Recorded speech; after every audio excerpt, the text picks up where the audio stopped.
मोहतरम शहजाद साहब पूछते हैं कि मेरे दोस्त के यहाँ रमज़ान में बच्ची पैदा हुई है, तो उसके लिए कोई नाम बता दें। वैसे तो मैं सिर्फ मशवरा देता हूँ कि निस्बत वाले अच्छे मायने वाले नाम रखें, नाम नहीं बताता कि ये नाम रखो। इसमें कई हिकमतें हैं। एक हिकमत तो यही है कि मैं नाम बताता हूँ, मतलब मैं नाम बताता हूँ निस्बत वाले, कि नबी की निस्बत से मोहम्मद नाम रख लें। तो बाद लोग कहते हैं कि जी ये नाम पसंद नहीं है, ओल्ड नाम है, ख़ानदान में पहले कईयों का ये नाम है।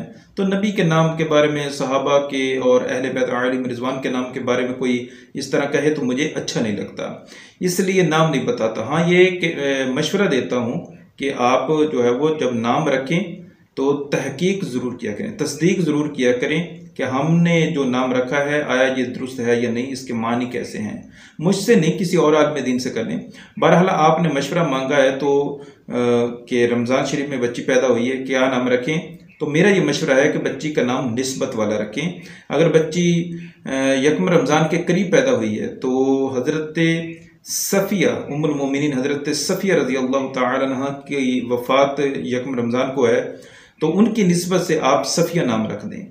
और अगर 3 रमज़ान शरीफ के नज़दीक बच्ची पैदा हुई है तो आप फ़ातिमा नाम रख दें, हज़रत फ़ातिमा ज़हरा रज़ी अल्लाह तआला अन्हा की निस्बत से, कि हज़रत फ़ातिमा रज़ी अल्लाह तआला की जो वफ़ात है वो 3 रमज़ान को है। और अगर 8 रमज़ान के करीब बच्ची पैदा हुई है तो आप आयशा नाम रख दें, कि हज़रत आयशा सिद्दीक़ा रज़ी अल्लाह तआला अन्हा की निस्बत से, कि हज़रत आयशा रज़ी अल्लाह तआला अन्हा की जो वफ़ात है वो 8 रमज़ान को है। इसी तरह अगर 10 रमज़ान के करीब बच्ची पैदा हुई है तो आप बच्ची का नाम खदीजा रख दें, हज़रत खुदैजतुल कुबरा रज़ी अल्लाह तआला अन्हा की निस्बत से, कि उनकी वफ़ात जो है वो 10 रमज़ान को है। तो आप कोई भी नाम रखें तो निस्बत वाला नाम रखें। आपने मशवरा मांगा है तो मैंने ये मशवरा